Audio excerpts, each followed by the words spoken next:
Assalamualaikum warahmatullahi wabarakatuh. Nama saya Haura Salma dari Universitas Siber Asia, PJJ Akuntansi. Di sini saya akan menjelaskan materi tentang analisis pastel.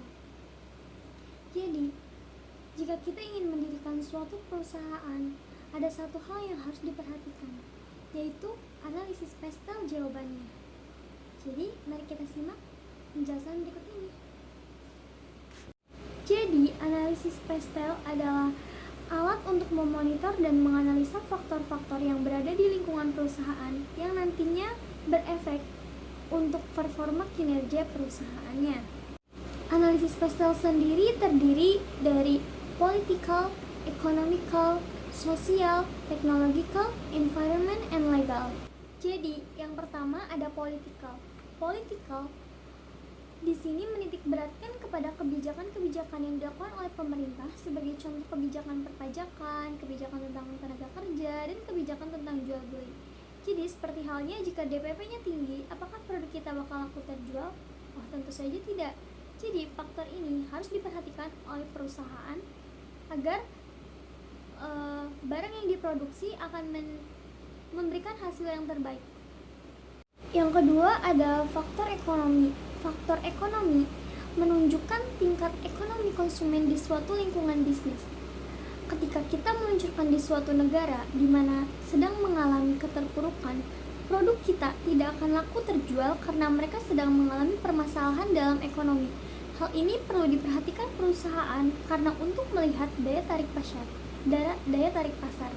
Yang ketiga ada faktor sosial, di mana faktor sosial ini sangat mempengaruhi keinginan para pelanggan. Jadi hal ini meliputi apa yang sedang tren, apa gaya hidup orang banyak, dan apa yang sedang diinginkan orang banyak. Agar perusahaan bisa bersaing dan produk yang dijual mendapatkan keuntungan yang bagus. Yang keempat, ada technological. Technological di sini adalah meliputi inovasi teknologi. Apa yang kita harus tawarkan untuk pertahanan bisnis kita. Contohnya seperti tingkat inovasi, riset pengembangan teknologi yang dibutuhkan pasar. Faktor ini merupakan sebuah pilihan apakah kita akan meluncurkan produk kita atau tidak.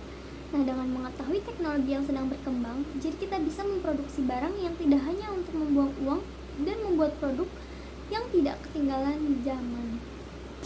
Lalu yang kelima, ada faktor environment atau faktor lingkungan, di mana faktor ini merupakan faktor di sekitar lingkungan perusahaan yang harus diperhatikan seperti tersedianya bahan baku, lalu kita harus memikirkan apakah perusahaan kita akan mengeluarkan polusi yang tidak baik. Begitu pula dengan produk sekitar perusahaan kita. Kita harus memberikan timbal balik berupa bantuan sosial. Hal ini banyak dilakukan oleh perusahaan Indonesia, yaitu membentuk program CSR. Di sini ada faktor yang keenam yaitu legal. Faktor ini meliputi keamanan konsumen, keamanan pegawai, lalu hak cipta, dan hukum tentang keamanan. Contohnya, ketika kita ingin menjual obat-obatan yang terbuat dari bahan terlarang, seperti ganja, lalu nantinya akan melanggar hukum legal di Indonesia. Namun, beda lagi jika kita menjualnya di negara lain, itu tidak akan melanggar hukum, karena di Indonesia hukumnya berbeda dengan di negara lain, seperti itu. Nah, setelah saya menjelaskan tadi beberapa penjelasan mengenai analisis pastel, di sini saya akan melanjutkan yaitu menganalisa perusahaan atau produk dari Xiaomi. Di sini saya akan menjelaskan analisis pastel dari produk Xiaomi ini. Jadi, mari simak penjelasan berikut ini. Nah, yang pertama ada faktor politik.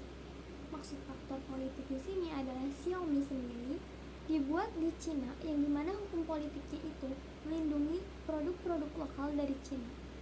Lalu yang kedua ada faktor ekonomi, di mana Xiaomi di Indonesia menjadi peringkat pertama sebagai vendor smartphone di Indonesia. Pada kuartal 2 2024, Xiaomi sendiri juga punya cara khusus untuk memasarkan produknya.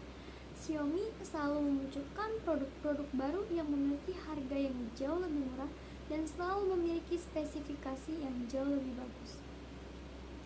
Faktor yang ketiga ada environment atau lingkungan, di mana Xiaomi mengikuti strategi berkembang bersama pelanggan yang bertindak secara bertanggung jawab terhadap lingkungan dan produk.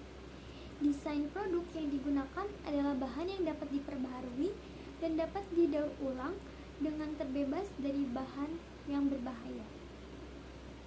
Lalu yang keempat ada faktor sosial, di mana berkembangnya revolusi industri teknologi di negara-negara berkembang seperti Indonesia sangat berdampak baik terhadap perkembangan Xiaomi sebagai perusahaan teknologi.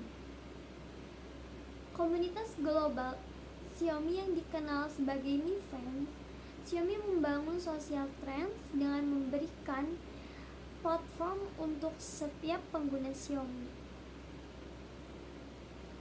Lalu yang kelima ada teknologi, di mana sebagai perusahaan teknologi internet penting bagi Xiaomi untuk menghadapi perubahan faktor teknologi secara proaktif melalui investasi dalam penelitian dan pengembangan dengan fokus pada ponsel pintar yang berbasis pada kecerdasan buatan atau Internet of Things. Lalu yang terakhir ada faktor legal, di mana Xiaomi ini wajib tetap mengikuti peraturan-peraturan negara tempat ia memasarkan produknya. Di Indonesia, Xiaomi tidak dapat menjual seluruh produknya dikarenakan mengatur tingkat isi dalam negeri wajib 30%.